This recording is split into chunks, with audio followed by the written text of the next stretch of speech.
Hello, नमस्कार, प्रणाम दोस्तों, भाइयों बहनों, आप सभी का मेरे चैनल ज्ञान धर्म कर्म में बहुत बहुत स्वागत है। मैं इस ज्ञान धर्म और कर्म से जुड़ी हुई बातें इस चैनल पर डालती रहूँगी। आप इस जो चैनल आज का वीडियो है उसको भी लाइक सब्सक्राइब कर दीजिए, इससे मनोबल बढ़ता है और मैं और इस तरह का मटेरियल डालने के लिए प्रेरित रहूँगी। चलिए बात कर लेते हैं कि इस बार 10 जून 2021 को जो वट सावित्री का व्रत पड़ने वाला है उसमें सूर्य ग्रहण भी पड़ने वाला है। इसलिए बहुत सारी बहनें बेचारी बहुत परेशान हैं और जानना चाहती हैं कि सूर्य ग्रहण पड़ रहा है तो व्रत रखेंगे कि नहीं। तो इसी तरह से इन सभी बातों को जानने के लिए और व्रत की विधि, मुहूर्त, व्रत कथा को जानने के लिए चलिए हम इस वीडियो को शुरू करते हैं। ये वट सावित्री व्रत हिंदू धर्म में सुहागिन स्त्रियों द्वारा अपने सुहाग अर्थात पति की दीर्घायु के लिए रखा जाता है। उत्तर भारत में यह व्रत ज्येष्ठ माह की अमावस्या को तथा दक्षिण भारत और महाराष्ट्र में यह व्रत ज्येष्ठ माह की पूर्णिमा को रखा जाता है। स्कंद पुराण तथा भविष्य उत्तर पुराण में बताया गया है कि ज्येष्ठ माह की पूर्णिमा को यह व्रत किया जाता है। निर्णय अमृत के अनुसार यह व्रत ज्येष्ठ माह की अमावस्या को करने का विधान बताया गया है। अपने राज्य, गांव, घर में जिस भी तिथि को यह व्रत किया जाने की मान्यता है उस दिन यह व्रत करें। यह वट सावित्री का व्रत सौभाग्य प्रदान करने वाला तथा संतान की प्राप्ति के लिए भी किया जाता है।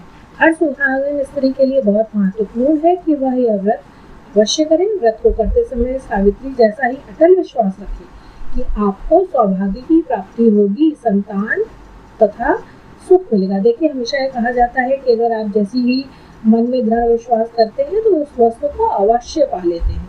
वट सावित्री के पूजन में वट वृक्ष अर्थात बरगद के पेड़ की ही पूजा क्यों की जाती है, ये सवाल भी कई लोग पूछते हैं। बरगद का पेड़ अगर आसपास ना भी हो तो डाल को ले सकते हैं, इसे गमले में गाड़कर उसकी पूजा करें। चाहे तो एक बड़े गमले में भी बरगद का पेड़ लगा सकते हैं, जिससे वो प्रतिवर्ष आपको काम आएगा, आपके घर में रहेगा और बस पेड़ को बहुत ज़्यादा बढ़ने ना दे। वैसे इस वर्ष कोरोना के संकट को देखते हुए मेरी आप सभी बहनों से प्रार्थना है कि बाहर जाने की बजाय घर पर ही डाल या गमले के पेड़ से गमले में पेड़ की पूजा कर लें। बाकी आपकी इच्छा है, जैसा आप चाहें वैसा कर लें। बरगद की पूजा ही क्यों करते हैं, इस प्रश्न को भी हम जान लेते हैं। असल में वट का यह जो वृक्ष है वो निष्प्राण पड़े सत्यवान के शरीर को अपनी जटाओं के घेरे में उसने सुरक्षित रखा था, जिससे उसके शरीर को कोई जंगली जानवर नुकसान न पहुंचा सके। वैसे भी वट का जो वृक्ष है, ऐसा मान्यता है हमारे धर्म में कि उसमें त्रिदेव का निवास होता है, अर्थात जो उसकी जड़ है उसमें ब्रह्मा जी का, तने में विष्णु जी का तथा शिव जी को शाखाओं में निवास माना जाता है। इसलिए इसमें जल चढ़ाने का बहुत महत्व है और वैसे भी कहा जाता है कि इसमें जल चढ़ाने से आपकी मनोकामना पूर्ण होती है। चलिए, इस वर्ष पूजा की कौन सी तिथि है, मुहूर्त क्या है, इसको भी हम जान लेते हैं। इस वर्ष 10 जून दिन बृहस्पतिवार को वट सावित्री का यह व्रत जो अमावस्या को पड़ेगा और उस दिन ही पहला सूर्य ग्रहण भी है इस वर्ष का। 10 जून 2021 को गुरुवार को वैसे सूर्य ग्रहण 1:42 से सूर्य ग्रहण प्रारंभ हो जाएगा और शाम को 6:41 पर समाप्त हो जाएगा। वैसे 12 घंटे पहले सूतक काल लगता है, लेकिन क्योंकि जो यह सूर्य ग्रहण है वो आंशिक सूर्य ग्रहण है, इसलिए उसमें सूतक काल मान्य नहीं होता है। और इस वर्ष वैसे भी ये जो सूर्य ग्रहण पड़ रहा है ये अधिकांश हिस्सों में भारत के नहीं दिखेगा। सूर्य ग्रहण दिखाई न करने के कारण सूतक काल भी मान्य नहीं होगा, इसलिए आप निसंकोच इस व्रत को पूरे श्रद्धा और भक्ति से रख सकते हैं। कोई भी कार्य संशय लेकर ना करें, पूर्ण अटल विश्वास के साथ इस व्रत को करें। अब शुभ समय तिथि की जान लेते हैं। तिथि जैसे कि मैंने आपको बता ही दिया कि बृहस्पतिवार को 10 जून को पड़ने वाला है। शुभ समय पूजा का क्या है, 3 काल निकल कर आ रहे हैं। प्रातः 4:08 से सुबह के ही 4:56 तक एक मुहूर्त है। उसके बाद 8:08 सुबह से 9:56 तक एक मुहूर्त है। उसके बाद दोपहर 11:59 से 12:53 तक फिर एक पूजा का मुहूर्त है। पूजन की सामग्री के विषय में जान लेते हैं। थाली या डलिया में पूजा की सामग्री रखें, जिसमें जल का पात्र रखें, धूप, दीप, पुष्प, नैवेद्य, मौसम के फल जैसे खरबूजा है, आम है, केला है, सेब है, आदि आदि फल रख लें। किसी किसी के यहाँ पूरी और मीठे बरगद बनते हैं, पुए बनते हैं, ठेकुआ बनता है, वो जो भी आपके जैसे सामान्य मानता है वो रख लें। कच्चा सूप अवश्य रख लें, उससे फेरी लगाते समय काम आता है। अगर कच्चा सूप ना हो तो कलावा से भी, जो लाल और पीला कलावा है, उसको भी ले सकते हैं। देशी भीगा हुआ चना इस पूजा में बहुत महत्वपूर्ण है, वो अवश्य लगता है। जो काला वाला चना होता है वह ले लें।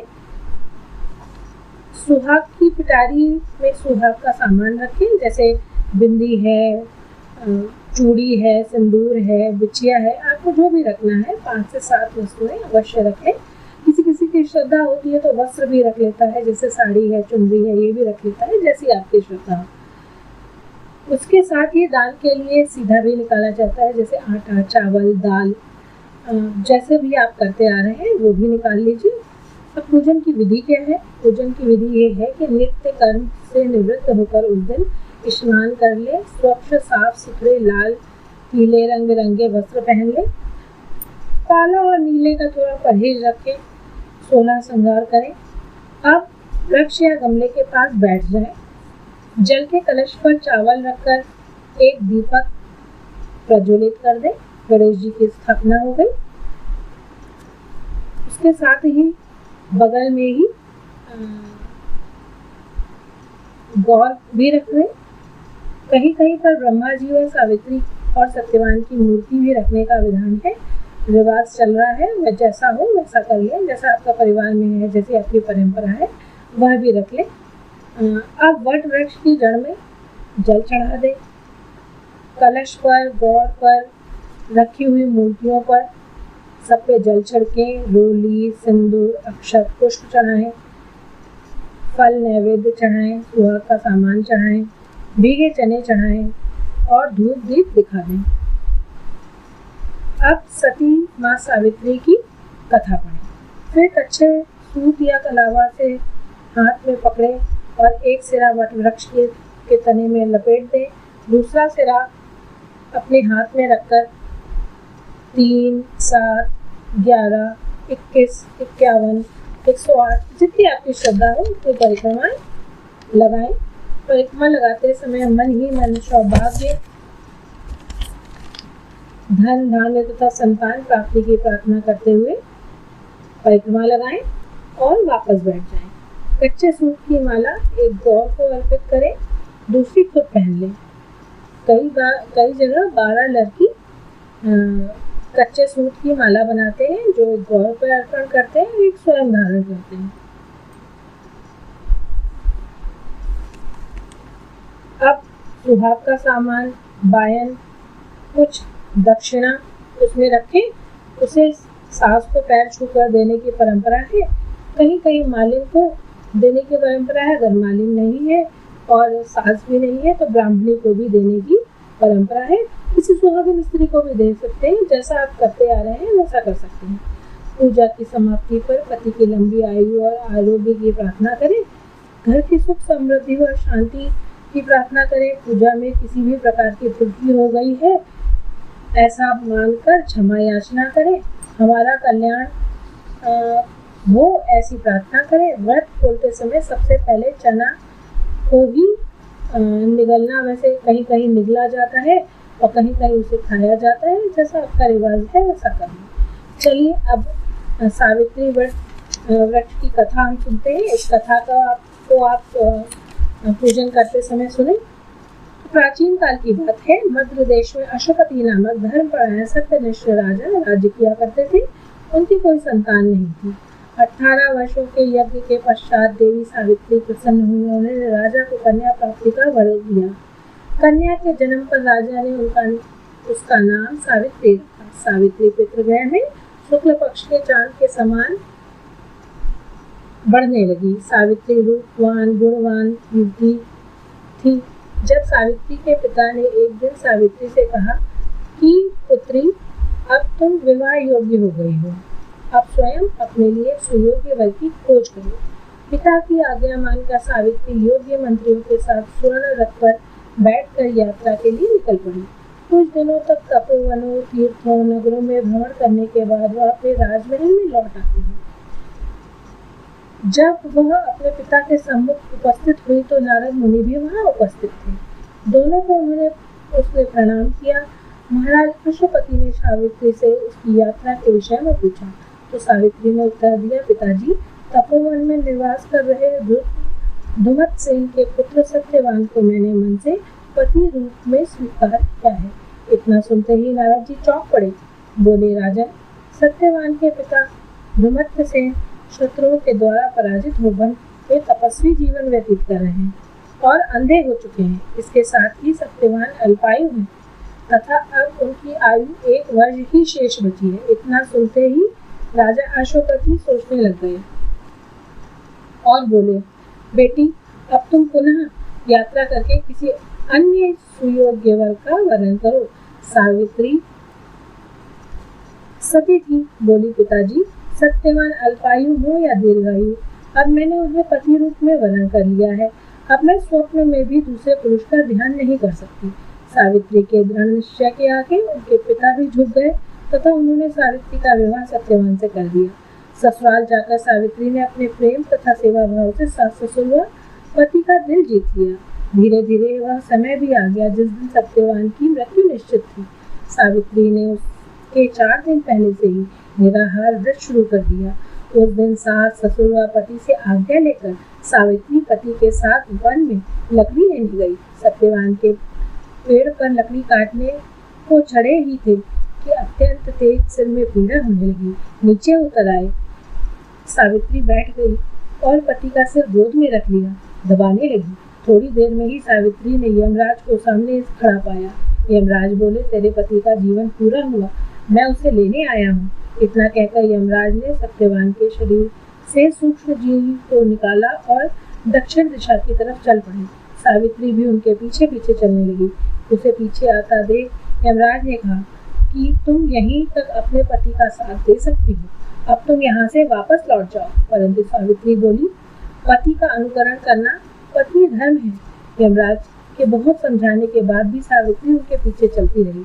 तब पति परायण सावित्री से यमराज ने कहा कि मैं तुमसे प्रसन्न हूँ, तुम्हारे पति के प्राण तो नहीं लौटा सकता, तुम कोई वर मांग लो। तब सावित्री ने कहा, मेरे सास ससुर नेत्रहीन हैं, उन्हें नेत्र ज्योति प्रदान करें।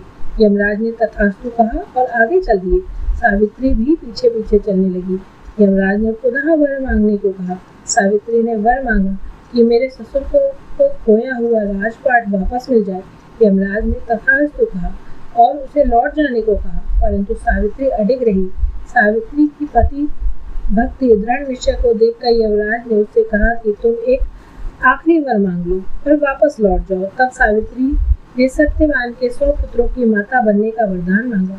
तब उससे परेशान होकर यमराज ने बिना ध्यान दिए ही उसे तथास्तु कह दिया और आगे चल दिए। पुनः सावित्री उनके पीछे पीछे चलने लगी। इससे यमराज क्रोधित होकर बोले, अब क्या? तब सावित्री ने दोनों हाथ जोड़कर प्रार्थना करते हुए कहा, महाराज, आपने अभी अभी मुझे 100 पुत्रों की माता होने का वरदान दिया है, भला पति के बिना ये वरदान कैसे पूरा हो सकता है? इतना सुनते ही यमराज सोच में पड़ गए। सावित्री की पति भक्ति से प्रसन्न हो उन्होंने सत्यवान के प्राणों को पाश से मुक्त कर दिया। सावित्री उसी वट वृक्ष के नीचे आई। सत्यवान के शरीर में जीव का संचार हुआ, वह उठ बैठे। सत्यवान के माता पिता के नेत्रों की ज्योति लौट आई, उन्हें खोया राजपाट वापस मिल गया। अनंत काल तक सावित्री सत्यवान ने समस्त सुखों का भोग किया। जिस प्रकार सावित्री ने इस व्रत के प्रभाव से अपने पति के प्राणों की रक्षा की तथा सभी सुखों को प्राप्त किया, उसी प्रकार इस व्रत को करने वाली कथा को सुनने वाली हर महिला सौभाग्य व सुख की प्राप्ति हो, ऐसा मन में कामना करिए। बोलिए वट सावित्री की जय, सत्यवान सावित्री की जय, यमराज की जय। आज आपने कथा भी सुन ली और पूजा की विधि भी कर ली। आपको ये वीडियो कैसा लगा, लाइक और सब्सक्राइब ज़रूर कीजिए। आपका बहुत बहुत धन्यवाद।